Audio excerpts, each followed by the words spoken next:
नमस्ते and welcome back. कल हमारा एक इनविटेशन था।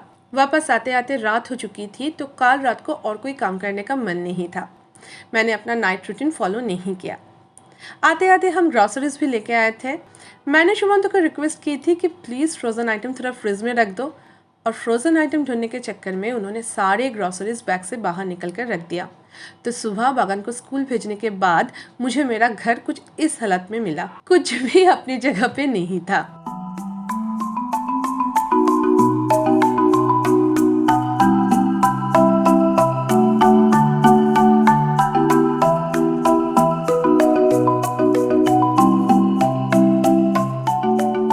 घर जब किसी कारण से बहुत ज़्यादा मेसी हो जाता है तब हमें समझ में नहीं आता है कि शुरू कहाँ से करें। मैं जब इस तरह की सिचुएशन फेस करती हूँ तो सबसे पहले बेडरूम क्लीन कर लेती हूँ। मेरा मानना है सुबह अगर बेड क्लीन है तो आधा घर क्लीन है, और काम करते हुए जब हम टायर्ड हो जाएंगे तो घर में एक तो साफ सुथरा जगह होना चाहिए जहाँ थोड़ा रेस्ट कर सके। तो इसलिए सबसे पहले मैं बेडरूम क्लीन करती हूँ। वैसे रोज सुबह बेड सही करने का काम मेरे हस्बैंड का रिस्पॉन्सिबिलिटीज है, लेकिन वो कहते हैं ना, when it rains it pores.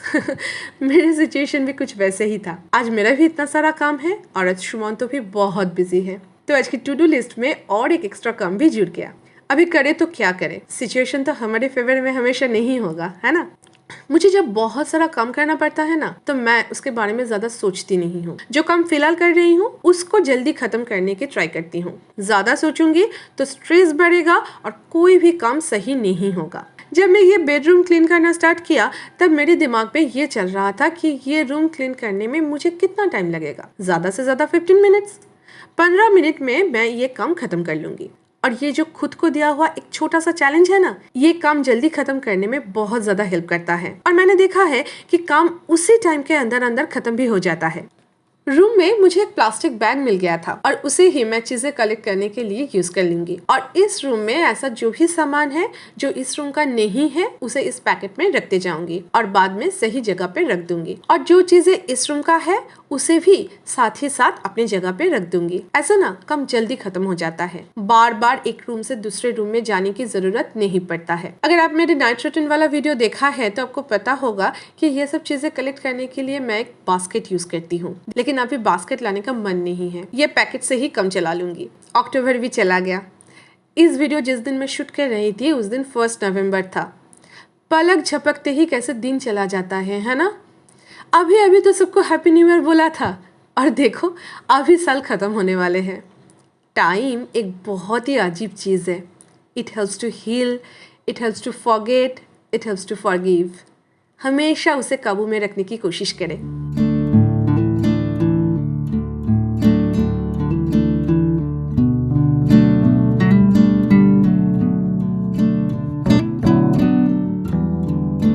अभी थोड़ा बहुत डस्टिंग कर लेते हैं तो इस बेडरूम का काम खत्म हो जाएगा।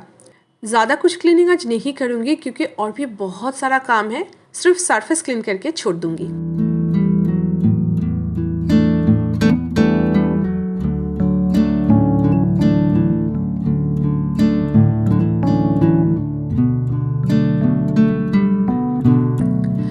दूसरा बेडरूम को भी साथ ही साथ क्लीन कर लेते हैं। बच्चे अगर घर में हैं तो पूरे घर में आपको सिर्फ टॉयज मिलेगा। मैं टॉय स्टोर करने के लिए basket and laundry bag use करती हूँ। इससे टॉयज सेग्रीगेटेड भी रहता है और बागान को टॉयज इजीली मिल भी जाता है, और मुझे भी टॉयज उठाने में ज्यादा मेहनत नहीं करना पड़ता है। मेरे घर में आपको बिखरे हुए टॉयज के साथ साथ बहुत सारे बुक्स भी इधर उधर मिल जाएगी, क्योंकि मैं और शुमंतो दोनों ही बुक्स पढ़ना बहुत पसंद करते हैं। अब भी पसंद करते हो क्या? कमेंट सेक्शन में जरूर बताना आजकल आप क्या पढ़ रहे हो। तो अभी इस बेड को भी सही कर लेते हैं और दोनों बेडरूम का सभी सामान अपना अपना जगह पे रख देते हैं, तो मेरा एक काम कंप्लीट हो जाएगा। कोई भी काम खत्म करने के लिए उसे शुरू करना बहुत जरूरी है। काम कितना भी ज्यादा क्यों ना हो, अगर आप शुरू कर देंगे तो वो कंप्लीट जरूर हो जाएगा। ये दो बेडरूम क्लीन करने में मुझे ज्यादा से ज्यादा 20 मिनट्स टाइम लगा था। पहले लग रहा था ना कितना सारा काम है, और देखिए शुरू करते ही सिर्फ 20 मिनट्स में एक काम खत्म हो गया। बेडरूम क्लीन करते करते ही ब्रेकफास्ट का टाइम हो गया था, तो अभी थोड़ा किचन संभाल लेते हैं। ब्रेकफास्ट के साथ साथ मैं लंच भी बना लूंगी, क्योंकि कुकिंग अगर कंप्लीट होके रहेगा ना तो एक टेंशन खत्म हो जाएगा और बाकी के काम मैं फ्री माइंड के साथ कर सकूंगी। आज के ब्रेकफास्ट में मैं बनाई थी साबूदाना खिचड़ी। हम बंगालीज साबूदाना खिचड़ी इस तरीके से नहीं बनाते हैं, हम इसमें मूंग दाल यूज करते हैं। मैं YouTube पर ये रेसिपी देखकर ट्राई किया और हम सबको बहुत अच्छा लगा, तो इसलिए आजकल मैं साबूदाना खिचड़ी ये रेसिपी फॉलो करके ही बनाती हूँ। तो पहले ब्रेकफास्ट खा लेते हैं, देन कुकिंग स्टार्ट करूंगी।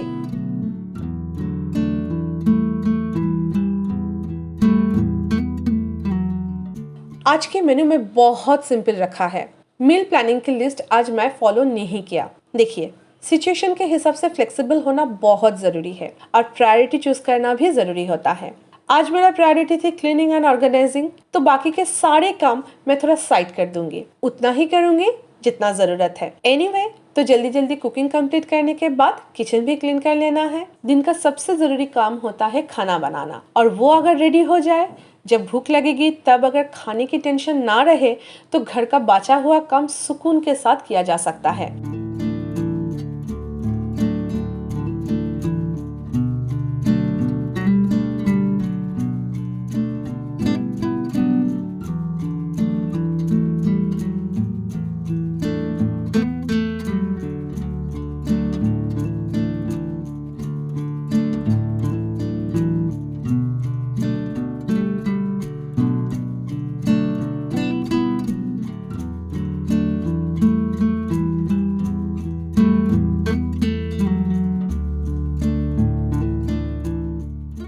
किचन से निकलने से पहले जो भी खाली कंटेनर है उसे क्लीन करके रखूंगी, क्योंकि ग्रोसरीज आया हुआ है, तो ये सब कंटेनर्स फिल करने से पहले मैं हमेशा क्लीन कर लेती हूँ।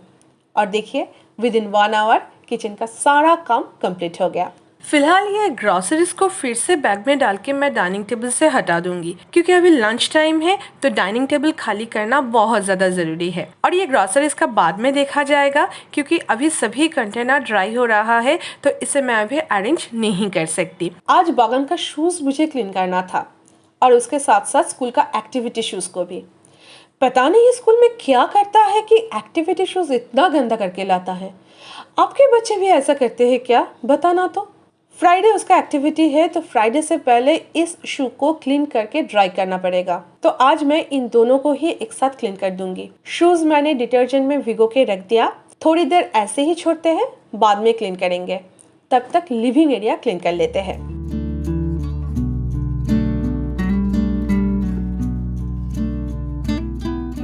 मैं एक बहुत डस्ट प्रोन एरिया में रहती हूँ, तो मुझे 15 डेज में एक बार डीप क्लीन करना ही पड़ता है, नहीं तो घर बहुत गंदा हो जाता है। लास्ट फेस्टिव क्लीनिंग हुआ था, तो नेक्स्ट डीप क्लीनिंग का टाइम हो चुका था। आज लिविंग रूम क्लीन करने का दिन था। क्लीनिंग का काम बहुत ही बोरिंग होता है, लेकिन सही क्लीनिंग टूल्स काम जल्दी और इफेक्टिवली कंप्लीट करने में बहुत हेल्प करता है। तो हमेशा सही और अच्छा क्लीनिंग टूल्स में थोड़ा सा इन्वेस्ट ज़रूर करें।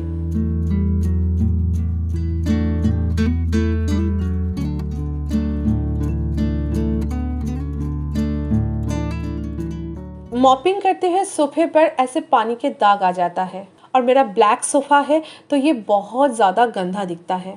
तो मुझे ये सोफा भी 15 डेज में एक बार क्लीन करना पड़ता है। ये सोफा सिंथेटिक लेदर का है, तो मैं इसे क्लीन करने के लिए डिश लिक्विड यूज़ करती हूँ। पानी में डिश लिक्विड डाल के थोड़ा डाइल्यूट कर लेती हूँ, एंड देन स्प्रे बॉटल में डाल के उसे यूज़ करती हूँ। सोफा बहुत अच्छे से क्लीन हो जाता है और उसमें एक शाइन भी आता है। लिविंग एरिया हमेशा क्लीन रखने की कोशिश करना, ताकि जब भी कोई गेस्ट आए आपको शर्मिंदा ना होना पड़े।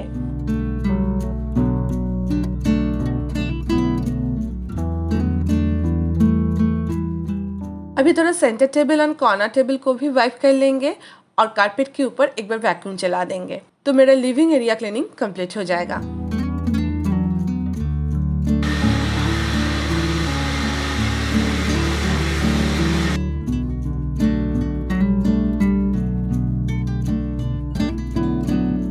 आज की टू डू लिस्ट में मिरर क्लीनिंग भी था। मिरर बहुत ही जल्द गंदा हो जाता है, पानी के छींटे लगते हैं, बच्चे गंदे कर देता है। तो मिरर्स, खास करके बाथरूम के मिरर्स, रोज क्लीन करना ही सही रहता है, लेकिन मेरे से ये होता नहीं है। और क्लीन करने के लिए आप सबकी तरह मैं भी ओल्ड न्यूज़पेपर यूज़ करती हूँ। ग्लास क्लीन करने के लिए कॉलिन बहुत अच्छा काम करता है, मिस्टर मसल भी इफेक्टिव है।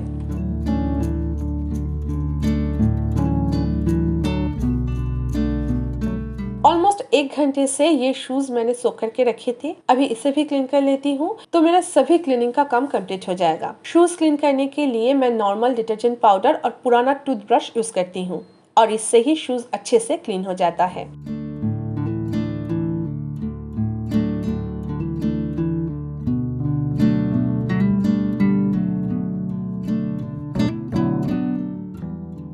और इसके साथ साथ मेरी आज की सभी क्लीनिंग कंप्लीट हो गया। मैंने शावर भी ले ली। मैं अभी बागन को स्कूल से लाने के लिए जाऊंगी। वापस आने के बाद हम करेंगे लंच और उसके बाद बाकी के काम कंप्लीट करेंगे।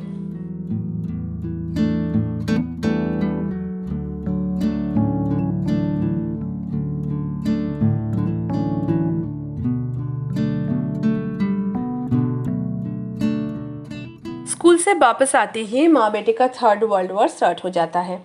बहुत मेहनत के बाद उसे शावर लेने के लिए मैंने भेज दिया। वो खुद से ही नहा लेता है, तो वो जब तक बाथरूम में है मैं एक काम कर लेती हूँ।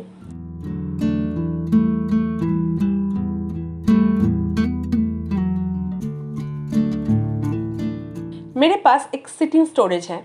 इसके ऊपर जंप कर करके बागन ने इसे खराब कर दिया, तो मैं इसे फेंकूंगी नहीं, दूसरे तरीके से यूज करूंगी। पहले इसे ठीक कर लेती हूँ। डेनराइट लगा के कुछ देर के लिए छोड़ दूंगी, देन अच्छे से जोड़ दूंगी।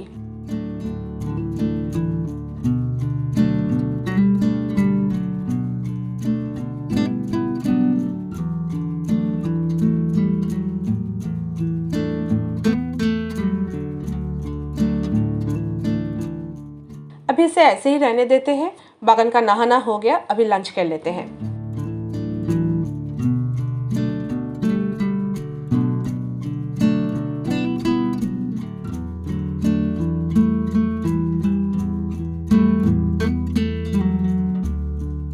लंच के बाद मैं थोड़ी देर रेस्ट कर लिया। बागन अभी सो रहा है, तो अभी ना इस जगह को थोड़ा सही तरीके से ऑर्गेनाइज कर लेते हैं।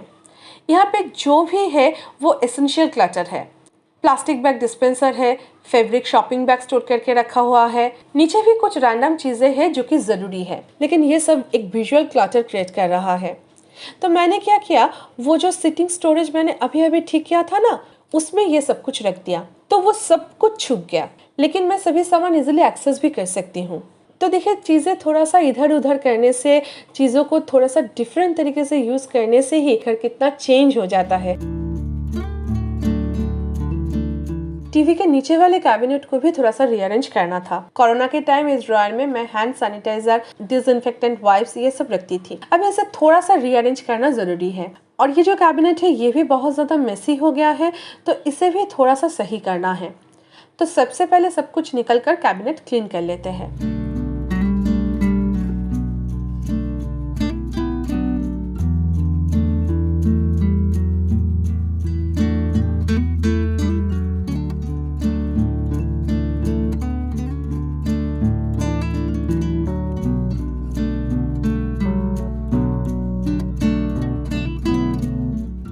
इस कैबिनेट में बागन का बॉक्स गेम्स भी रहता है, तो उसमें से जो रखना था उसे रखा और बाकी मैंने डिस्कार्ड कर दिया। ये 2 बास्केट में मैं क्लीनिंग क्लोथ्स और शॉपिंग बैग्स रखती हूँ। नॉर्मल क्लीनिंग के लिए मैं पुराना कपड़े यूज़ करती हूँ। इससे पुराना कपड़े भी यूज़ हो जाता है, घर में क्लटर भी कम होता है और अलग से क्लीनिंग क्लोथ्स लेने की ज़रूरत भी नहीं पड़ता। लेकिन डस्टिंग के लिए मैं माइक्रोफाइबर क्लॉथ यूज़ करती हूँ। हालांकि माइक्रोफाइबर क्लॉथ यूज़ करना एनवायरनमेंट के लिए उतना सही नहीं है, लेकिन उससे क्लीनिंग बहुत अच्छा होता है, तो आई कैन हेल्प इट।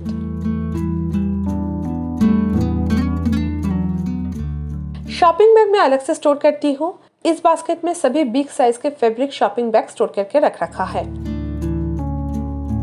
बाकी के जो भी रैंडम सामान था, जो भी एक्स्ट्रा सैनिटाइजर था, उसे मैंने फेंका नहीं, एक कार्डबोर्ड बॉक्स में ऑर्गेनाइज करके रख दिया, ताकि अगर कभी भी जरूरत पड़े तो हम उसे यूज कर पाए।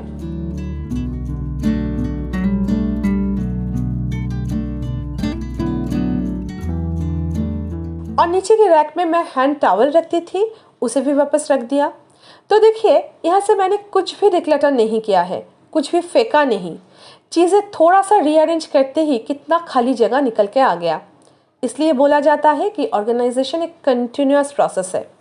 मंथली एटलीस्ट एक बार घर का सभी कैबिनेट, वार्डरोब्स, किचन कैबिनेट्स, ये सब कुछ रीअरेंज जरूर किया करें।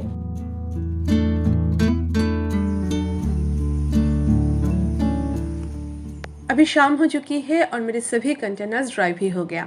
अभी ग्रोसरीज थोड़ा अरेंज कर लेते हैं तो मेरा आज का सभी काम खत्म हो जाएगा। कंटेनर सूख जाने के बाद उसे ड्राई क्लॉथ से एक बार ज़रूर पोंछ लेना ताकि उसमें कोई भी मॉइस्चर ना रहे।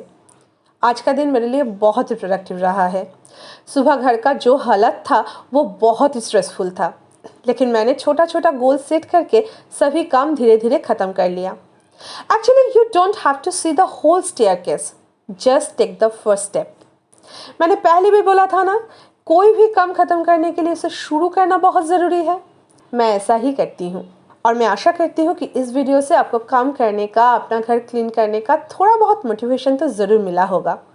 अगर कभी भी आपका घर भी इस तरह से मेसी हो जाए तो ज़्यादा स्ट्रेस ना लेके धीरे धीरे छोटा छोटा गोल सेट करके काम ख़त्म करने की कोशिश करना।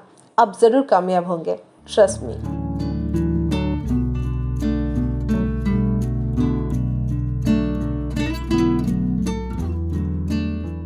तो आज के लिए बस इतना ही। अगर आपको इस वीडियो से थोड़ा सा भी क्लीनिंग मोटिवेशन मिला है तो please give it a big thumbs up. और अगर आप मुझे पहली बार देख रहे हो तो नमस्ते, मैं हूं Amrita, welcome to Happy Home Making. अगर आप organisation, cleaning, DIY and shopping related video पसंद करते हैं तो please subscribe Happy Home Making, मुझे बहुत खुशी होगी।